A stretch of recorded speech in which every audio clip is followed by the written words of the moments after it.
on Nerfateria Island, on Nerfateria Island.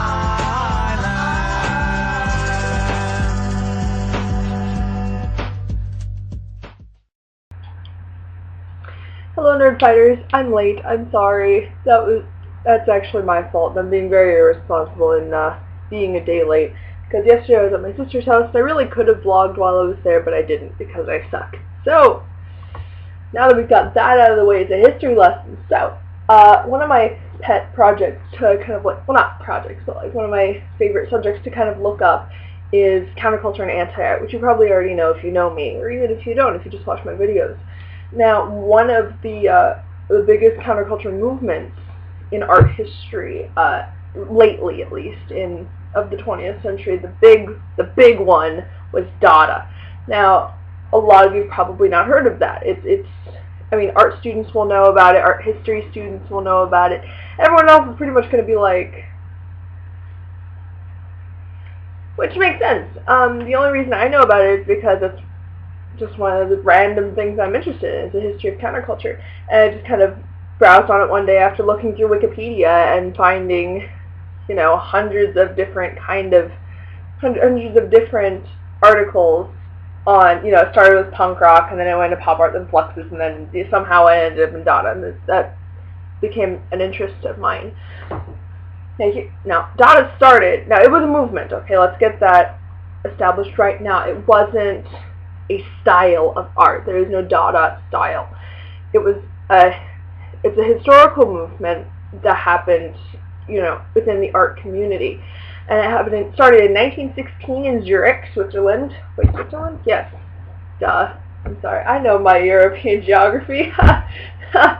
And it was kind of born out of anger about World War I, about anti-bourgeois sentiments, and it was mostly a reaction to the war. But the international movement was begun by artists and poets and writers associated with Zurich, and there was a meeting place that they had called the Cabaret Voltaire, which, if you know Voltaire, he was a satirist from the 18th century, from the Enlightenment. So, wait, not the Enlightenment.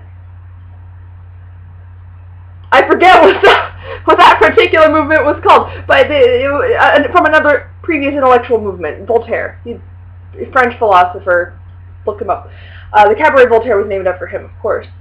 And so it was a big den of free thinkers and artists and people basically saying, okay, this sucks. Let's talk about it.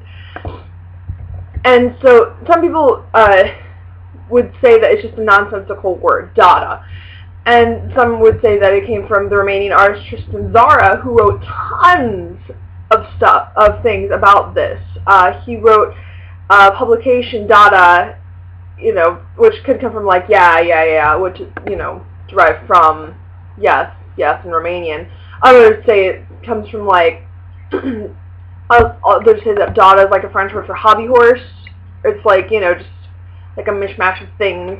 And, you know, any theory is valid at this point. Nobody really knows anymore. The whole idea was that it was anti-war, anti-bourgeois, anti-art. And by anti-art, it was looking at the pretentious art establishment, which was basically, it has to be this, and it has to be this, and it has to be this, and it has to follow rules, or else it's not good art. And they basically said, that's crap. Well, they probably used stronger language than that, but this is a family-friendly vlog. And they just pushed against that, and this was the birth of avant-garde. This was the birth of, you know, a lot of different kinds of art movements that came later, like surrealism, nouveau realism, pop art, fluxus, all that stuff. And we even have postmodernism and punk and things like that rooted in the Dada movement. So it's extremely important. And so it spread from Zurich to Berlin to Cologne to New York to Paris, everywhere. Big major art cities were adopting this and going, okay, we're going to take art as an establishment and we're going to turn it inside out because we can. And because, quite frankly, it's garbage right now. Let's make something different. And sometimes what people saw, you know, the Dadaists make was seen as hack work, which it may or may not have been. That depends on your opinion. That's the great thing about art, is it all depends on your opinion, because it wasn't what people were used to. Any new movement of art, when it first arrives, people are going to be pretty upset, because they're just like, what is this garbage? This is not artwork. You take a urinal, you scrawl something on it, and you turn it upside down, you call that artwork? To which the Dadaists, in this case Marcel Duchamp, one of the biggest names in the movement, would say, no, it's not, it's Dada. And then they would proceed to do, whatever equivalent it would be of flipping them off at the time. And it was very childish, and it was very stubborn, but it was also very important. And it shaped the art world as we know it now very, very heavily. It was extremely important. We have, works that were considered obscene, works that were considered stupid, and it was all for its own sake. And that's important, because, we look at art now and we have this huge, broad definition of it. That hasn't always been the case. There was always a distinct style in music, or a style in painting, or a style of theater. In theater, to go on a small tangent, this is not about Dada, but this is about early 20th century theater. If you've ever heard of Anton Chekhov, he was one of the first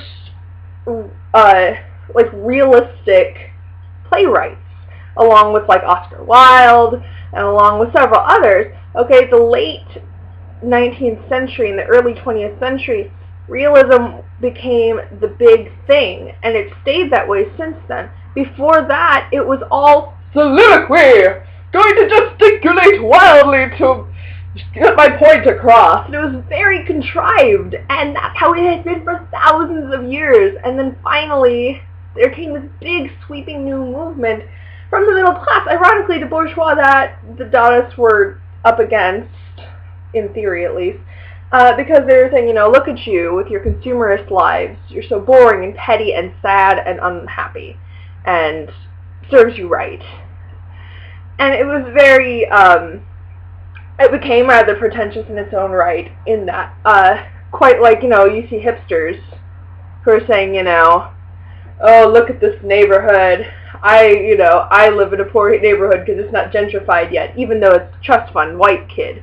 And that's, it's just an unfortunate thing you see, but that's the hijacking of the attitude of, here you are in your set up little ways and your little boxes, and it's garbage, all of it. And it's a very angry sentiment, and that anger is what made things happen, and that anger was what pushed culture and what pushed counterculture, and it's what drives change.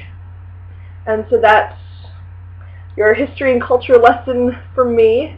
I have the Wikipedia page to the Dada, the Wikipedia Dada page in the doobly-doo. There's a ton of links in there that you can just kind of explore and branch out. It's just really cool. So, yeah, I don't actually remember who it was, by the way, he's a Russian guy who first trained, the big realistic actors. I really should, because I'm a theater student, but as soon as I remember, I'll put his article in the doobly-doo as well. So that's all for me for now. I'm sorry for being a day late. DFTBA.